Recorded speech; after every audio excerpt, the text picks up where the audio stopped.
Okay, hey, we're looking to another episode of On the Wrist from Off the Cuff. Today we have a really exciting review for you from a brand that's really new to the channel. It's called Depancel, and if I mispronounced that French name, well then c'est la vie.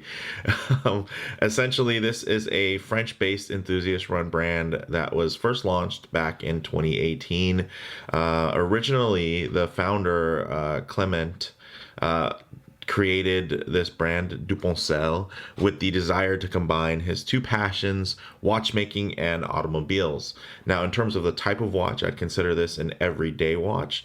Some key characteristics and design: when you're looking for something you can wear every day, of course you're really just going to want that versatile blend of sporty and dressy attributes. This is part of their Series-R. It's the F-back or fastback in rising white, and it's inspired by the rugged shape of fastback bodywork.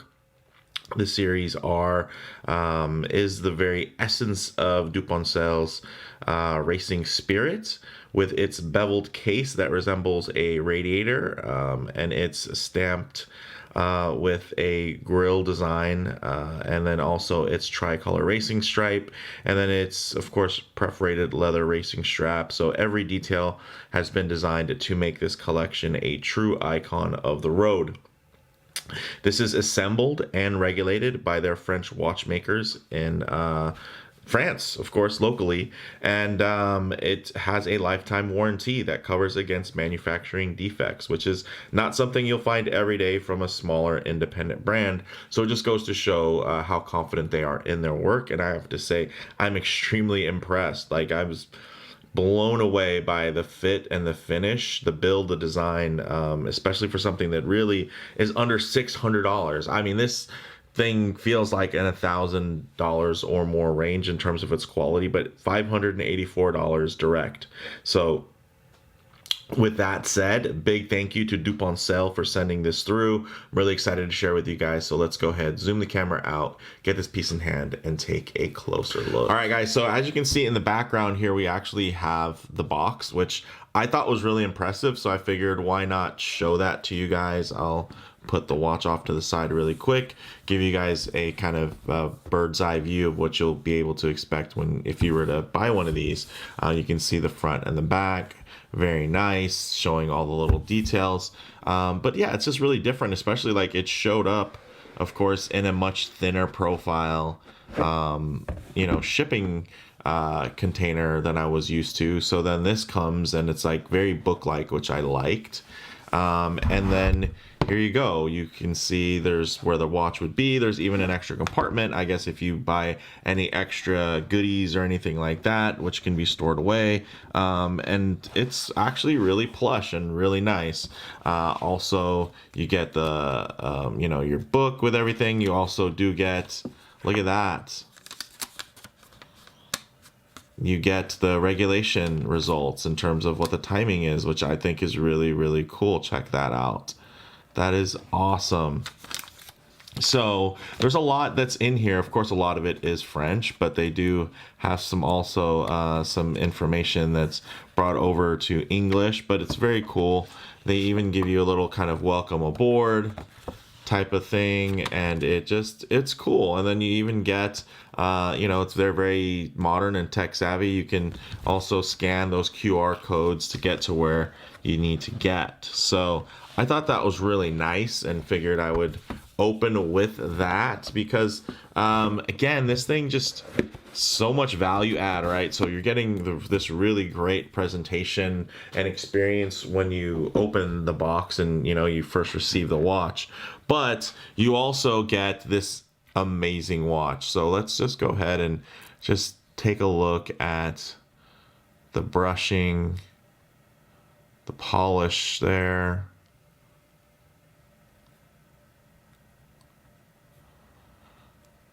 This thing is really, really nice, guys. I'm just, for the amount of money, I don't know what they're doing in France, but this is very, very impressive in terms of the fit, the finish, the design. I love the look of this. So again, for under 600 bucks, that's just wild to me. So a little bit about some of these details. It's 36 millimeters wide. So that's the diameter. It is 13.1 millimeters thick, 50 millimeters lug to lug, which definitely seems a bit long, but that's all the way to the lug end. I believe it's only 43 from the top of the case to the bottom of the case. But of course, these nicely sloped down lugs that are here and short, in terms of their stubbiness, in relation to the case, it does create a bit of a longer overall lug to lug. But I would say don't be turned off by that or dissuaded just because of how short these actually are in the grand scheme of things. And also, it's a square watch. So with that, of course, there's going to be some certain trade-offs in the way that it's going to wear anyway. So, I mean, at the end of the day, 36 millimeters wide isn't super wide. So for those of you that are feeling like this is undersized, just understand that the square shape is going to make it wear larger. And for those of you that are worried that this might be oversized, just remember that the squared off shape is also, I think, a highlight. Like, you get more of this gorgeous case and this casework. So there's definitely, it might be a bit of a trade-off in terms of what you're used to. But I think this thing is really gorgeous at its current scale. So the sapphire is flat with inner AR coating that you can see here. If I give it a quick little flecto, you can see it does have a slight blue tint. It does a really great job of,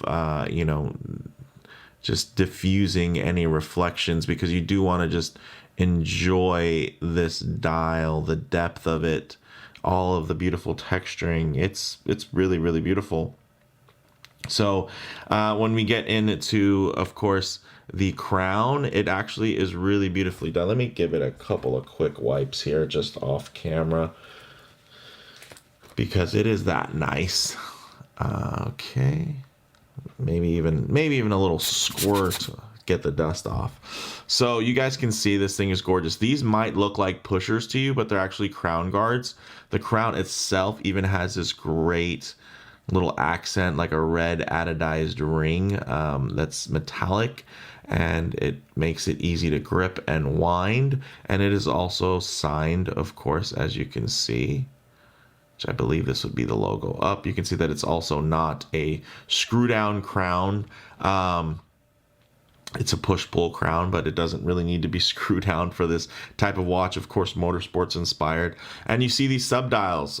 And that's one of the things I really like about this watch, is that it gives you a lot of the visual cues of a chronograph, but it's actually, it's a multifunction watch that has a lot of great subdials for the month, the day of the week, and then the 24-hour scale, which I think is really, really neat. And then you also do get, of course, the benefit of the running seconds hand, versus if you were to have a traditional chronograph, your running seconds hand would be on a subdial, would be really small.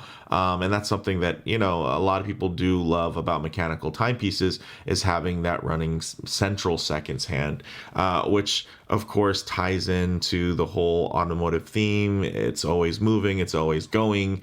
It's really nice to tie in to just the general mechanic appreciation of it all. So getting into some more of these details here, guys.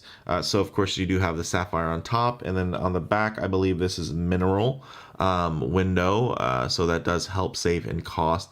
And then you see nicely etched, nicely brushed screw in case back. It still has that kind of asymmetrical design, flat on these ends and then rounded on top. Also rounded on top, which gives you this great flat brushed plane, where you can see the Depancel logo, which looks fantastic. And just the way the light catches this little bit of flat brushing is really gorgeous. Look at that. You can see the fine hairline texture to the brushing. It is really, really dramatic and nice. Now, the movement itself is an automatic Miyota 9120. So in terms of those complications, you're getting time plus the day plus the date plus the month, and then plus the 24-hour scale, all nicely synchronized. You do see a small pusher section here that you can just use, any one of your, little tools or whatever, or the tip of an old pen or something, or a paper clip, basically to advance the month. Let's say if it's been a while since you've worn the watch, then you can use that to advance. I personally recently went through the first, so I got this, set it, when it went from the 31st to the first of the month, it moved over from October to November, which was great. Some things you'll also notice is that this is unapologetically French. It actually has the French spelling for the month of May, as you can see, and then also the French language days of the week, with DIM being the abbreviated version of Sunday. So you'll still know when Sunday is, and you can figure Monday, Tuesday, Wednesday, Thursday, Friday. Today's Friday, tomorrow is Saturday. So that's also fun. So as much as this is a motorsports themed timepiece, it's also a very French themed timepiece. So if the French language or the French culture is really special to you, I think you'll really get a kick out of this. And then, you even get that cool little vintage stripe stitching that matches the racing stripe that's off-centered, but still beautifully centered down that day of the week subdial. So very nice. And then when we get into some of the details of this gorgeous dial, guys, I'm trying to bring it in as much as I can without getting it out of focus or getting it too dark from being too close to the lens. You can see this beautiful textured white dial. It has this great date window at the 4.5 o'clock, nicely tucked in between those subdials. And then you do have, of course, at the 9 o'clock subdial, you're getting the day of the week. 6 o'clock subdial, you're getting the 24-hour indicator, and the 3 o'clock subdial is going to give you which month. So that's a lot of information, and I like that it doesn't feel crowded. It feels really well spaced, really just well done and well balanced. It's a very balanced setup, and it's very, very handsome. You can see there's no fear of finding imperfections even at this close, just because of how gorgeous the execution is on this thing. Really great. It does have applied indices that you can see there that are even split from the inner circular dial all the way to the outer portion, which even has some almost like kind of Geneva striping in the background, which does catch and reflect light in some really interesting ways, giving it very pearlescent kind of sheen to the overall finish there, which is really beautiful. The Lume does glow green, but it is unspecified. I didn't find that anywhere on the website in terms of which particular combination it was. The water resistance on here is 50 meters or 5 atmospheres, so totally fine, splash proof from that perspective. But no, it's not something I would want to submerge or anything like that. But it is going to be well sealed, so if you sweat on it, you're out in the rain, you'll be absolutely fine. Getting into this, to the lugs themselves, this is 22 millimeter lug width, which I think is fitting for the width here. I think if they would have went with smaller, which I typically will prefer a 20 millimeter lug, it might make the case look a little bit more bulbous. So I think that really adds to the kind of framing of the watch when you look at it and hold it and have it on the wrist. So on this strap, though, you can basically choose, there's a couple of different dial options, but you can choose between a black strap, as you see here, or a blue strap. You can also choose between a deployant buckle or a regular tang buckle. I chose the deployant buckle. I think it looks great, wears great, and it just gives it a little bit more of a special feeling. You can see this beautifully perforated calfskin leather.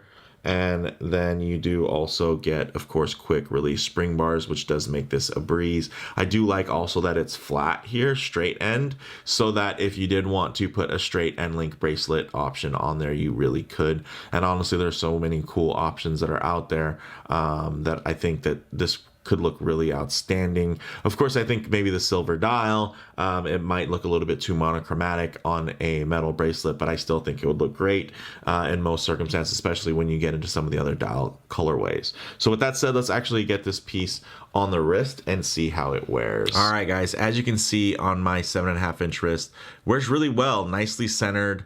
And as you can see, and then of course, if I bring it too close to the camera, there's going to be a lot of lens distortion and it's going to make it seem a bit more oversized. But if I actually leave my hand a little bit further away and just tighten the shot up here, you're going to be able to get a little bit nicer view in terms of some of the details while it's at a more realistic aspect ratio in terms of the way that it's going to appear on your wrist in real life.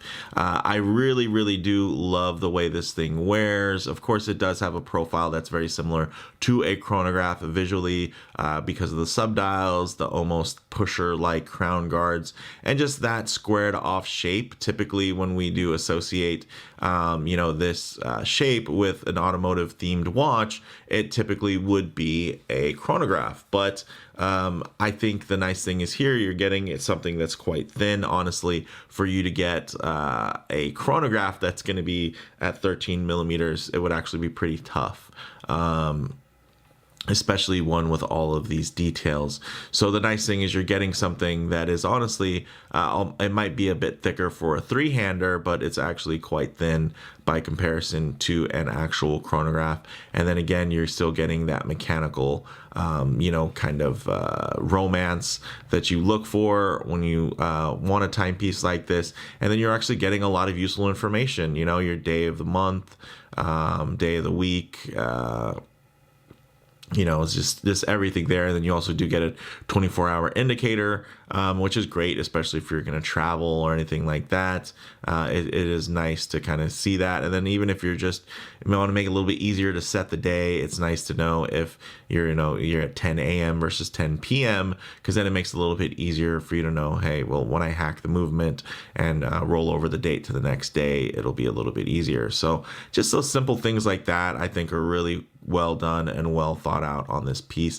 But with that said, let's go ahead, get this off the wrist, set up for some Lume shots, low light transition, and closing thoughts. Okay, let's go ahead into the lights here. As you can see, very nice Lume there. I mean, this is a motorsports inspired watch. This isn't, some big diving Lume beast or field watch or anything like that where you're going to need super potent timekeeping in full darkness. But one thing I do like to always work in is some low light transition, just because you're not always going to be out in the middle of a field enjoying direct sunlight. A lot of times, you'll be coming in and out of buildings, walking underneath overhangs, maybe, just hanging out underneath the shade of a tree or spending time in your favorite automobile. So it is nice to see what these colors, textures, and finishes render like in less than optimal lighting. To even include some harsh lighting, like you're going to see here, very high contrast that can typically expose any type of factory defects. But you can see this thing is just gorgeous. If anything, it's just, you'll see some smudges from my fingerprints on this one, but I love the level, the quality. Look at that brushing there. Everything is so uniform, so tight, very fine hairline. And then that dial just has so many great textures that are capturing light in so many different ways. And then you can see, again, with just a touch of light, this dial is very legible. Look at that. You can even still make out just the printed text that's not even loomed. So that is just something that's wonderful. Of course, we get in the pitch black. It's still going to be hunting for those light sources, which I think is really, really neat. So, of course, quite handsome. For me, guys, closing thoughts on the wrist. You get, of course, amazing wrist presence, and I think this wears surprisingly well considering the ergonomic considerations and the large-ish dimensions for a squared case. This is by no means a Cartier tank in terms of being a really small tidy case. This is meant to have some wrist presence on it, and I think it does a great job balancing that. Would it be nice to see it in a slightly smaller footprint? I do think so. I also think that maybe if they contrasted the circular portion of the main dial, and maybe the outer kind of framing that leads out, it would look, it would probably appear a little bit smaller. Also, some of the other colorways, which I haven't mentioned yet, you can get this in black or white as seen, blue or green dial options. And I'm sure every other one of those darker dial options are going to do a better job of differentiating the dial with the case. Here, you're going to be, it's almost giving you kind of an all dial layout. I do think if they had a contrasting setup to where, let's say, maybe the outer kind of squared off portion was a darker gray color or blue or black, and then the inner circle was still white, I think it would help maybe shrink down some of the visual heft. But then it might throw things off balance, because then you might be feeling like the case felt heftier than it needed to. So, you know, I'll leave that to the pros. If they could shrink this down a little bit, I think it'd be great. I think it's great at the current size, especially as, you know, it's a sports watch. It's meant to be on your wrist when you're out for, you know, a fun little canyon carving drive. At least that's what we do here in Southern California. So yes, I think while the case is relatively long, I think the lugs are short and nicely turned down, which does help with the wear ergonomics. You're also getting kind of those great retro chronograph looks at a glance. But again, you know, you get the benefit of the running central seconds hand. Also, the relative thinness over a mechanical chronograph also helps. So I think, you know, there's some trade-offs there, but I think it's actually kind of genius to be able to do something that can give you a lot of those same visual cues while not adding the cost, which is great. It's still a mechanical. This isn't a, you know, mecha quartz chronograph. This is a fully mechanical timepiece, and it does have you know, actual complications that do work and that are you know, very useful.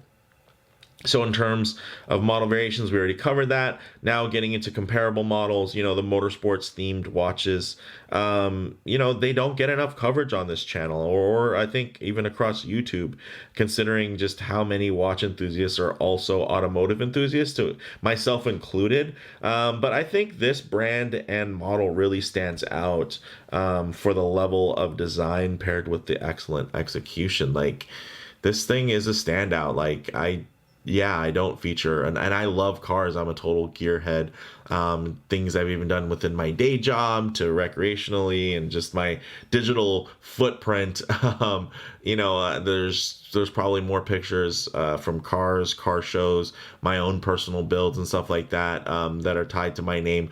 Probably equaling as much watch content as out there if you were to search Mark Alamares. So yeah, it's nice to have something that really resonates with both sides of the house, which is nice because that was kind of the brand founder's real initial, you know, desire and passion, was to kind of combine those two things, which is, you know, two things that I hold very dearly to me. So for me, the bottom line, this little fastback does a great job capturing that vintage motorsports aesthetic while actually doing something new and different. And it's very much its own thing. And, you know, I definitely look forward to seeing what Depancel will do next. And yes, I did try very hard to pronounce the name correctly. So any French speakers that are watching, let me know how I did. Okay, thanks guys. Let me know what you all think in the comments below. If you liked the video, please do hit like. And if you haven't already, please subscribe for more content just like this. Thanks guys.